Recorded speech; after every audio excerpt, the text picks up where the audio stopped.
Hi everyone, welcome to a very stormy and rainy Philippines. We've got Typhoon Christine passing over at the moment, and it's it's been raining endlessly for several days now, with lots of wind and lightning and thunder, and the electricity going out now and again, and losing the Wi-Fi now and again. But I'm quite safe and dry in my little jungle apartment here in Valencia, and I'd like to just bring you a quick SITREP about what's been happening in the channel. I think let's start off with some good news. Dave Scales has agreed to give us 2 interviews, one on his time in the SAS and one on his time in the Selous Scouts. For those of you who don't know, Dave Scales was one of the original Selous Scouts, involved in reconnaissance missions and small teams. Worked a lot with Chris Schulenberg and people like that. And he also wants to talk a lot about the Black Selous Scouts and their achievements. I recently had a discussion with Hannes. I called him on the phone and we talked for a while.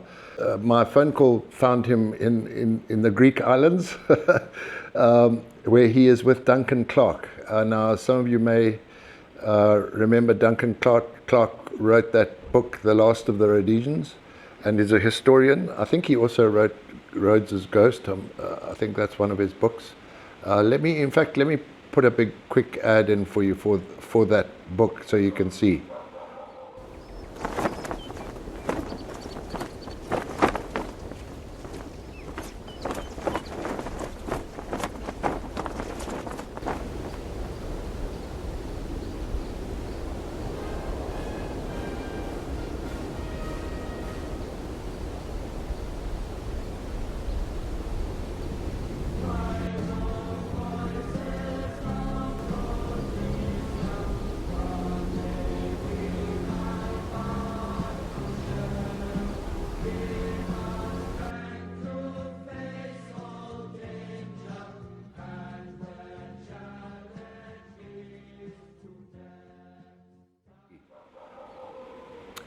All right. Why Hannes is there is, you may recall, Hannes and I were working on possibly doing a movie about, or a docu-series anyway, about the Rhodesian War. And that's now kind of run away from me a little bit, although I will still be involved, perhaps to a lesser degree. But Hannes and Duncan have raised Hollywood funding for, so we're talking about a serious multi-million-dollar docu-series. I believe it will be entitled From Rhodes to Revolution. So from Cecil John Rhodes all the way through the Rhodesian War to Mugabe. And Hannes and Duncan are busy working on the script. And it will involve archive footage, it will involve commentators, and will also involve actors reenacting some of the scenes, Hollywood actors. So that's something quite significant and something to look forward to, which will certainly bring Rhodesia back into focus once again. And I just want to say Hannes is willing and able to do interviews. So if any of you would like to come forward and be interviewed, I'd really appreciate it, you know. One area where our channel could really use help is in recruiting Rhodesians to be interviewed. I mean, our main focus is Rhodesians. I know that we have had some South Africans on our channel, and a couple of commentators have complained about that, but I'd say for every 2 negative comments, there have been 10 positive comments. So the thing is, we kind of have a shared history. A lot of the South Africans are also fought in the Rhodesian War. I mean, Major General de Vries, for example, he proudly wore Rhodesian insignia and worked with the Rhodesian army officers and comops, etc. Some of the guys came up with the parabats and fought in the southern part of Rhodesia. And then there were others like Greg Ashton who joined D Squadron of the Rhodesian SAS, having come from the South African Recce's, and they, you know, they fought side by side with Rhodesians. So you know, and then after the war, a lot of Rhodesian soldiers went on to join the South African Army. In fact, one of the very first interview that we did in Fighting Men of Rhodesia, the first 3 interviews were with Rich Stannard, and Rich won the Bronze Cross of Rhodesia, and you know, he was with the SAS and the Selous Scouts. And Rich later went on to join the South African Army, where he won the Honoris Crux. Now, we were supposed to do a 4th interview with Rich, talking about his time in the South African Army, winning the Honoris Crux.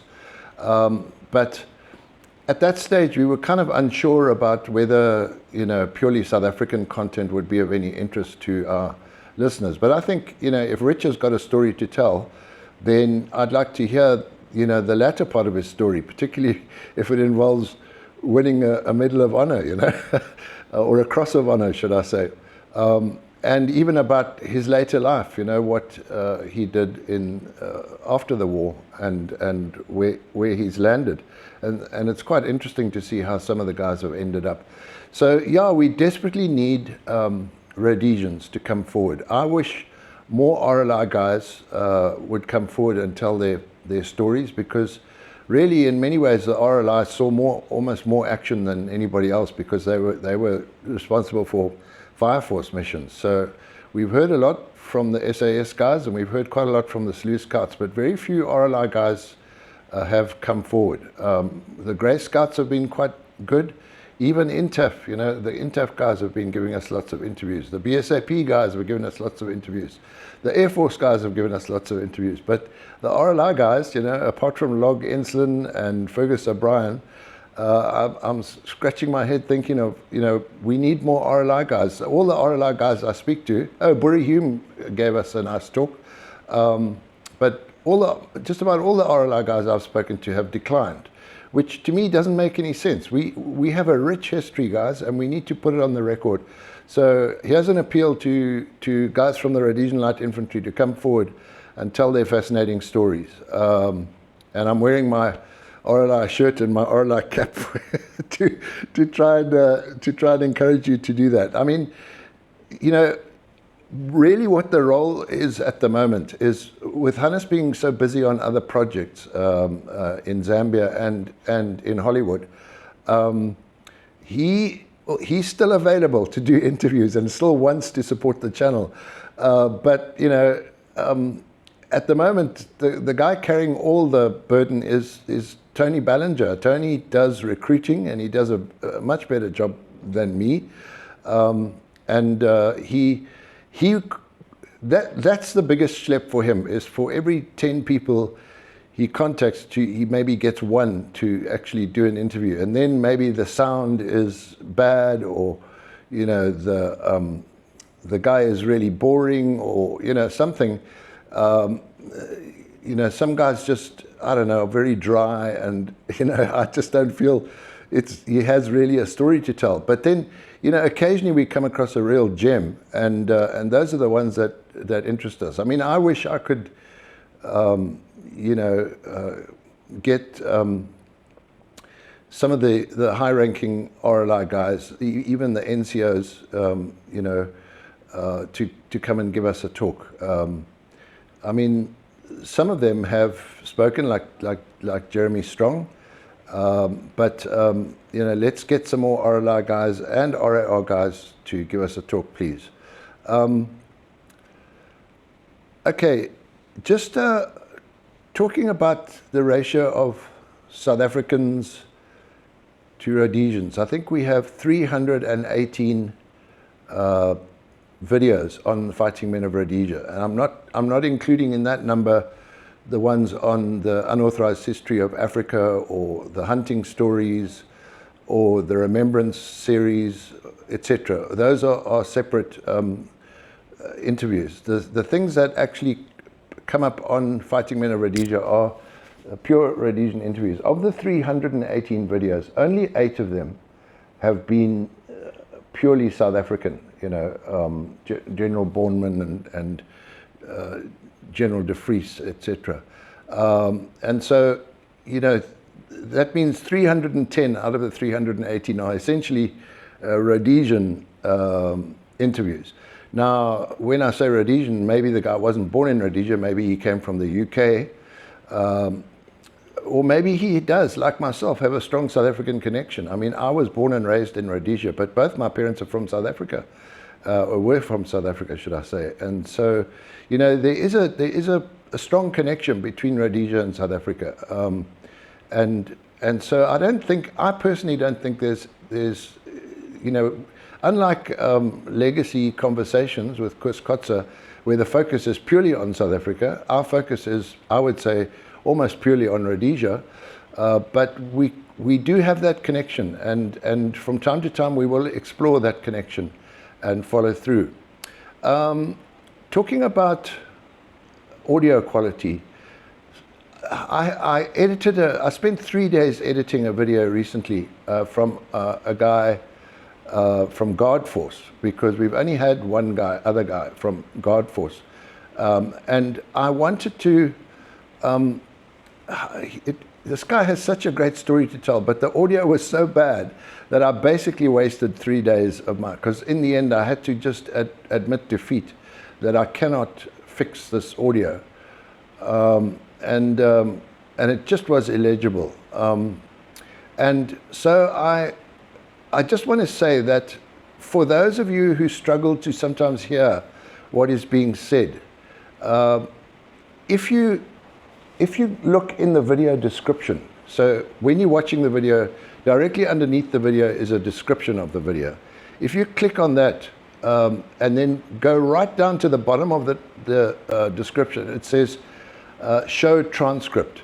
If you click on show transcript, then up will come typed transcription of what is being said in real time on the screen. And so you will have both audio and visual to follow the conversation. So if you're struggling a little bit with your audio, maybe you don't have high quality speakers or there's lots of noise outside, you can read the transcript as the guy is speaking. It's not quite subtitles, but it's as good as subtitles. Because I'm genuinely interested, who's running America as we speak? That's a question that everybody in America is asking, because Joe Biden was declared by his own party not fit enough to continue as the nominee, as you remember, in late July. But he was deemed fit enough to finish out the next 7 months of his presidency. But he's subtitles. On that subject, I recently spent quite a lot of money buying a new video editor. And one of the main reasons I bought this video editor is because it has artificial intelligence subtitles. So using AI, I can just click on AI and say generate subtitles in whatever language and whatever colors and fonts and all that type of thing that I want. However, I found that the artificial intelligence is not, disappointingly, after I spent all this money, found that it's not nearly as intelligent as it should be, and it just cannot figure out, some of the words that we use. Like it will talk about a parlor, P-A-L-O-U-R, when we are talking about impala, and it'll translate Donnie, D-O-N-N-I, instead of Dani, D-A-N-I-E. And it'll talk about Bite Bridge, spelled B-I-T-E, bridge, and so on, and when talking about INTAF, it spells it E-N-T-A-F. And so every time the guy mentions INTAF, I have to change the E to an I. And literally on every single sentence, the last video that I published, I had to correct spelling mistakes. So I think the AI subtitles has got a long way to go before we can really use it. And to be honest, I'm not going to use it unless we have a video where the audio is absolutely shocking. And then I will use the AI, because it's a big job. Instead of 2 days to edit a video for me, it takes me like a week or 5 days at least. And so it's more than twice as much work for me to add subtitles to the thing. The other thing was, I found with this new editor, because it can do a lot more, it's a lot more resource hungry. And I think during that edit, my computer must have frozen and crashed about literally 50 or 60 times. And then every time you got to restart, hoping that it's saved, you know, where you were at. And if it didn't save, you had to start and redo all that stuff all over again, hoping that it wouldn't crash again. And so you end up saving every few seconds, just in case it crashes again. And it may be time for me to need to upgrade my computer, which is now a few years old, which Jenny Upton organized for me. Because, you know, nowadays everything's in 4K and you know, you need terabytes of size rather than 100 gigabytes or whatever, you know. So yeah, I guess that's kind of like an appeal for our supporters to come forward and help me with that. It'll, you know, unfortunately, computer equipment is expensive here in the Philippines. It might even be cheaper for me to fly to Thailand and buy a laptop in Thailand. But at least if I buy it in the Philippines, it comes with some sort of guarantee and warranty, should I say. And so I've set a goal to try and raise $3,000 US to buy a really top-end gaming laptop, which normally the gaming laptops have the most resources for audio and video. And so, yeah, that's an appeal for you guys to step forward and help. I just want to really thank the patrons of this channel who faithfully support me every month. And some of them with $5 a month, some with $10 a month, some with $3 a month, and one or two with $100 a month. So I know you guys don't get anything special for being a patron, whereas most Patreon sites offer early access or offers perks and offer rewards to patrons. I do sometimes publish things on the Patreon channel that are simply for the patrons. I don't publish it anywhere else. But really, the patrons are not there for what rewards they get. They're there because they're supporting the channel and they believe in what we are doing. And so I'm very, very grateful for that, because that's my only source of income. And I do have some health issues, and I have to take expensive medication every month to prevent myself from having a stroke, because I have my heart is not pumping properly. So yeah, I just wanted to thank you guys, and finally thank Tony Ballinger, because without Tony's help, you know, with Tony's help, we've been able to pump out up until now about 2 videos a week, or at least 8 videos a month. And we might reduce that to about 6 videos a month. But I just wouldn't be able to do this without Tony's help. And I really want to thank him from the bottom of my heart. So there we go, guys. A lengthy SITREP for you. I hope you keep supporting the channel, keep watching the videos.